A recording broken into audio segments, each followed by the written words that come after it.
Si quelqu'un vient à moi, dit Jésus, et s'il ne hait pas son père, sa mère, sa femme, ses enfants, ses frères, ses sœurs, et même sa propre vie, il ne peut être mon disciple.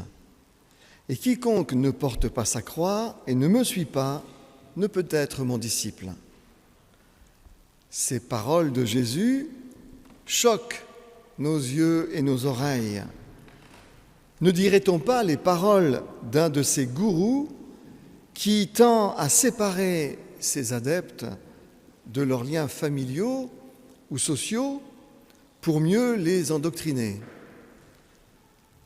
Mais avant de valider une telle interprétation, il faut cependant essayer de remettre ces paroles de Jésus dans leur contexte, mais aussi dans le cadre global de l'enseignement de Jésus sur la vie spirituelle.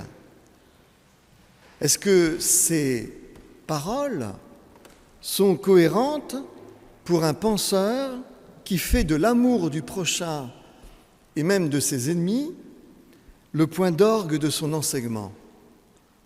Jésus, en effet, fait de l'amour du prochain un commandement, le point d'orgue, le fondement de la vie spirituelle et évangélique. Est-il cohérent, donc, du coup, qu'il demande dans ce passage-là d'haïr sa famille? A priori, non. Que peut-il donc bien viser par ce langage, par ces propos aussi radicaux? Eh bien, c'est ce que nous allons essayer de découvrir ce matin. Les images de la tour à bâtir et de la guerre à mener que le rabbi de Nazareth utilise dans la suite de ses propos choquants visent à caractériser pour les disciples la vie spirituelle. Elles laissent entendre, ces images, que la vie spirituelle, à la suite du Christ, réclame de la concentration, un certain recul, une vigilance permanente et de la persévérance dans l'adversité. Bâtir une tour implique en effet des efforts et une maîtrise avisée des dépenses. S'engager dans une guerre nécessite de mesurer sa force et la force de l'adversaire, mais aussi d'être capable d'efforts incroyables, voire même de sacrifices, afin de tenir bon, de résister et de remporter si possible la victoire. Ces images de tour à bâtir et de guerre à mener sont un avertissement pour celles et ceux qui voudraient devenir disciples, les candidats chrétiens, les avertir que la vie spirituelle à la suite du Christ est loin d'être une sinécure. Ces images impliquent de fait qu'il faut une certaine détermination et un certain volume d'efforts pour suivre le Christ vraiment. Ainsi donc, quiconque d'entre vous ne renonce pas à tout ce qu'il possède, poursuit Jésus dans ce passage, ne peut être mon disciple. Le sel est une bonne chose, mais si le sel devient fade, avec quoi l'assaisonnera-t-on? Il n'est utile ni pour la terre, ni pour le fumier, on le jette dehors. Que celui qui a des oreilles pour entendre, entende. Autrement dit, la vie spirituelle n'est pas un long fleuve tranquille. Elle réclame des efforts, de la force, de la résistance, de la persévérance, une vigilance permanente. Celles et ceux qui pensent que la vie spirituelle n'est qu'épanouissement personnel en sont pour leurs frais. Bien sûr que la vie spirituelle à la suite de Jésus est une bénédiction, et le cœur et l'esprit s'y épanouissent, mais non au sens de la quête de bien-être et des techniques d'épanouissement personnel que vendent aujourd'hui les marchands de bonheur et de plénitude. Il y a bien sûr des gens qui prennent l'Église pour un club d'amis ou pour une activité de bien-être. Et ils en font du coup un cercle tout à fait profane, qui se régit comme n'importe quel cercle profane. Mais telle n'est pas la conception que le Nouveau Testament donne de l'Ecclésia. de l'assemblée, de la communauté chrétienne. Les évangiles et les épîtres sont loin de considérer l'Église comme un club de loisirs ou comme un cercle d'épanouissement personnel. On ne s'adjoint pas à une Église pour la moduler selon ses goûts, essayer de la moduler selon ses goûts, mais on s'y adjoint pour être formé et entraîné à la vie spirituelle authentique. Une vie spirituelle qui ne consiste d'ailleurs pas en des manifestations de piété ou de religiosité, mais bien une vie spirituelle qui a la capacité de vivre et de grandir dans l'agapé, le commandement du Seigneur, l'amour fraternel, la bienveillance gratuite et inconditionnelle. C'est l'agapé, notre capacité de progresser dans l'agapé, qui fait le chrétien, qui fait la chrétienne. Ce ne sont pas les exercices spirituels, ce n'est pas la prière, ce n'est pas l'aumône, l'offrande qui font le chrétien. C'est l'agapé qui est à l'origine de tout cela. C'est l'agapé, l'amour fraternel, qui fait le chrétien, la chrétienne. Et l'Église est une salle d'entraînement, est un lieu d'entraînement pour l'âme et pour l'esprit. C'est là où on s'entraîne, où on apprend, où on devrait apprendre en tout cas, à s'entraîner à l'agapé, à cette bienveillance, à cette charité. Mais cela implique des efforts, comme bâtir une tour, comme partir en guerre. Cela implique d'avoir des efforts à faire. Des efforts à faire contre qui, contre quoi? Pas contre les autres, ni contre le pasteur, mais contre soi-même, contre la vieille nature pécheresse. Cette vieille nature qui est en nous, qui est pétrie de la volonté de puissance et de domination sur les autres, qui est empreint du jugement, de l'esprit de jugement, qui taille des costumes à peu près à tout le monde. C'est comme cela que fonctionne la vieille nature. Et en fait, vous comprenez bien, nous comprenons bien qu'on ne peut pas être à la suite de Jésus, se dire son disciple, tout en continuant à laisser la vieille nature nous dominer.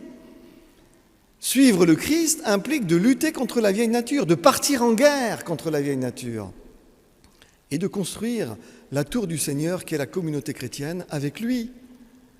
Impossible de vivre et de croître dans l'agapé, la bienveillance, le commandement de Dieu, du Seigneur, sans freiner et circonscrire sa vieille nature pécheresse. Impossible d'atteindre la vie spirituelle à la suite du Christ sans cette vigilance de tous les instants contre la vieille nature pécheresse qui est en nous.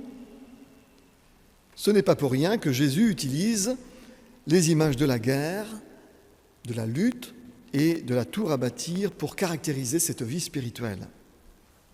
Il s'agit pour chacun, pour chacune, de lutter contre le mauvais penchant de la volonté de domination des autres, contre la mauvaise habitude mentale et sociale de juger les autres, à partir, bien sûr, de nos critères, de nos normes. C'est ça, le péché par excellence, c'est de dire l'autre, ouh là là, comme il est en dessous de tout ce que moi j'appelle le bien, ce que moi j'appelle le grand, le beau. Et donc on se prend pour référence, on se prend pour norme, et on se permet au nom de la norme de critiquer l'autre. La vie spirituelle, elle implique de ne pas se laisser aller à cette vieille nature, tout simplement parce que nous sommes appelés à construire cette ecclésia pour que chacun, chacune s'entraîne à la vie spirituelle. Assemblez-vous, pour former une maison spirituelle, un temple en esprit, conseille cet épître de Pierre que nous avons médité tout à l'heure dans la liturgie. L'épître de Pierre qui a bien compris le sens de la tour à bâtir dans le discours de Jésus. Construire les communautés chrétiennes pour forger, nourrir et entretenir la vie spirituelle de tous et de toutes demande de la persévérance, demande de l'abnégation quant à ses goûts, quant à ses préférences, quant à ses normes personnelles. Mais c'est à la capacité précisément d'une personne à dompter sa vieille nature, sa médisance, son esprit de jugement, sa propre justice. C'est à cela qu'on reconnaît la véritable vie spirituelle. Ce n'est pas à la capacité de bien prêcher, ni à la capacité de bien prier, ni à la capacité de donner beaucoup à l'aumône ou dans la collecte. Ce n'est pas à cela que l'on reconnaît la vie spirituelle authentique. La vie spirituelle authentique se reconnaît à cette capacité de dompter sa vieille nature pour laisser grandir en soi le commandement du Christ, l'amour agapé. Le sel est une bonne chose, dit toujours Jésus dans ce même passage de Luc 14. Le sel est une bonne chose, et le sel ici, c'est cette vie spirituelle. Mais si le sel devient fade, avec quoi l'assaisonnera-t-on ? Il n'est plus utile, ni pour la terre, ni pour le fumier, on le jette dehors. Que celui qui a des oreilles pour entendre, entende, dit Jésus. Et quand il dit cela dans l'Évangile, quand il emploie cette formule, eh bien, il veut insister sur l'idée que ce qu'il vient de dire doit se comprendre sur un plan analogique, sur le plan métaphorique. Avoir des oreilles pour entendre, c'est aller au-delà des paroles littérales pour comprendre le sens qui est visé. Or, cette analogie du sel qui devient inutile s'il s'affadit souligne la nécessité pour tout chrétien, pour toute chrétienne, de veiller sur la fraîcheur et la saveur de sa vie spirituelle. Or, voyez-vous, c'est pour introduire cet enseignement que Jésus prononce les propos radicaux au tout début, en Luc 14, verset 26. « Si quelqu'un vient à moi et qu'il ne hait pas son père, sa mère, sa femme, ses enfants, ses frères, ses sœurs et même sa propre vie, il ne peut être mon disciple. » Pourquoi une telle radicalité ? Eh bien, les évangiles montrent que Jésus recourait volontiers au langage du paradoxe et au langage de la radicalité, soit pour marquer les esprits, soit pour les faire réfléchir. Les paraboles et les nombreuses analogies ou métaphores qu'il présente témoignent de cette pédagogie du langage qui frappe les esprits. Ainsi, Jésus fait parfois appel au ridicule dans les évangiles, comme dans la parabole du pharisien et du péager, ou dans la métaphore de la paille et de la poutre. D'autres fois, Jésus se montre énigmatique. C'est le cas avec les paraboles du semeur, de la lampe ou de la graine, de ses neveux.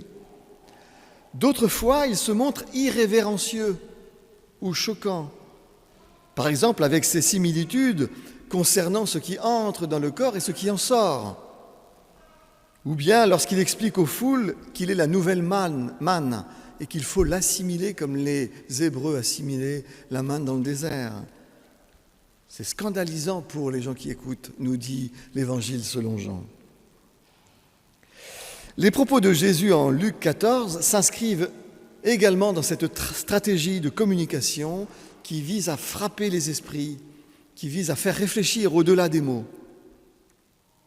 Mais pour bien comprendre le sens de cette radicalité, il faut situer le registre auquel Jésus emprunte.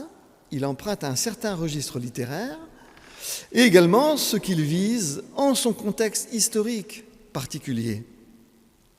Alors sur le plan du registre littéraire auquel Jésus emprunte, je l'ai signalé, étant donné que le commandement de l'amour du prochain, y compris de l'ennemi, est le commandement majeur de l'enseignement de Jésus, le sens du mot grec « misséo » que Jésus emploie et que l'on traduit par « haïr », détester, comme le mot « miso » qui se retrouve par exemple dans « misogyne », le sens de ce mot grec « misséo » ne peut donc être pris littéralement.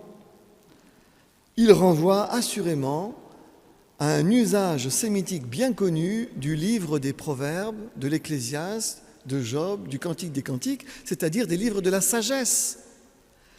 Ces livres opposent toujours schématiquement et de façon dualiste le choix entre le bon chemin et le mauvais chemin, la bonne voie et la mauvaise voie, le bien, le mal, la sagesse, la folie, la paresse, le courage, la mesure, la démesure, la faveur envers quelque chose ou bien la défaveur.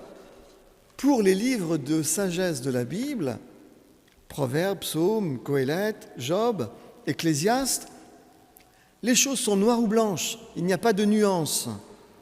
Elles sont sages ou insensées, elles sont orientées vers la vie ou vers la mort. Il n'y a jamais d'entre-deux, il faut dire oui ou non. Et sur le plan du contexte historique de Jésus, culturel et historique, il faut se souvenir que la prédication de Jésus est étonnamment avant-gardiste. Avant-gardiste concernant la liberté et l'autonomie qu'il revendique pour l'individu, pour le sujet humain. À son époque, on l'oublie aujourd'hui quand on lit ces passages, à son époque, les parents, les enfants et les époux ne s'aimaient pas moins qu'aujourd'hui, bien sûr, mais l'individu antique n'était pas aussi autonome que l'individu moderne. La libre autonomie du sujet, que nous chérissons aujourd'hui, n'a émergé que très progressivement dans l'histoire, avant de devenir un des marqueurs du siècle des Lumières. Dans l'Antiquité, et notamment en Israël au temps de Jésus, la personne était conçue avant tout comme membre de son clan, comme membre de son groupe. Et c'est le groupe qui avait autorité sur lui ou sur elle. L'individu devait se plier au choix, aux règles, à la foi de son groupe, de son clan.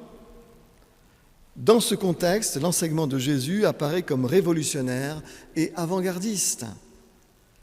En effet, son évangile fait de l'individu celui qui est libre de choisir sa vie, celui qui est libre de choisir sa foi.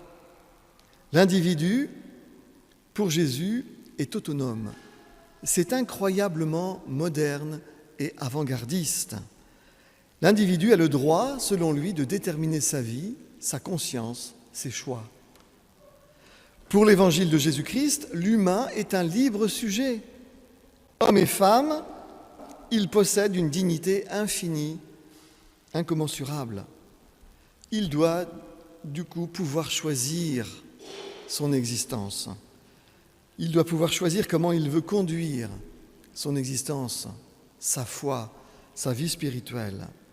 Et s'il le faut, à contrario des décisions et des choix de son groupe, de son clan, de sa famille. C'est sous cet éclairage, voyez-vous, que se comprend le passage de Luc 14, verset 26. Pour Jésus, si un père, une mère, un conjoint, des enfants, un groupe social, un groupe religieux enferme le sujet créé libre à l'image de Dieu, lui barre la route de la vie spirituelle, eh bien le sujet en question, l'individu, est fondé à s'en séparer, est fondé à dire non à sa famille, non à son groupe. D'où le recours au dualisme sémitique que Jésus utilise, aimer, haïr. Ce qu'il veut souligner, c'est que chacun est en face d'un choix ultime lorsqu'il est question de sa vie, de son existence. Chacun doit faire face à ce choix ultime et se décider pour ou contre Dieu. Et si le clan, la famille, le milieu social enferme, alors l'individu doit s'opposer, sortir de son clan, de sa famille, de son milieu social, pour affirmer sa liberté de choix et de conscience. C'est, encore une fois, incroyablement moderne. Ce n'est pas le père, la mère, l'épouse, les enfants en tant que tels qui sont visés, mais bien plutôt l'enfermement social ou familial qui existait à l'époque de Jésus. Pourquoi utiliser un langage aussi radical ? Eh bien précisément pour frapper les esprits, pour faire réfléchir, et nous voyons que c'est une pédagogie de communication bigrement efficace, parce qu'on est choqué, on réfléchit et on découvre le sens des choses. En conclusion, le chrétien et la chrétienne sont appelés à mener ce combat, cette lutte contre la vieille nature pour faire progresser leur vie spirituelle dans le sens de l'agapé. Et cette lutte contre soi-même peut être aussi une lutte, entre guillemets, contre tout ce qui peut nous enfermer, tous les enfermements, tous les conditionnements. Il faut du courage et il faut de la force pour arriver à être un sujet autonome et libre, s'affirmer comme une libre créature de Dieu, créée à son image. Le chrétien est appelé à vivre de cette autonomie, de cette liberté, pour grandir dans cette vie spirituelle. S'il y renonce, il arrive que la vie spirituelle s'affadisse, comme le sel en vient parfois perdre sa saveur. Que celui qui a des oreilles pour entendre, dit Jésus, entende. Parole du Seigneur. Amen.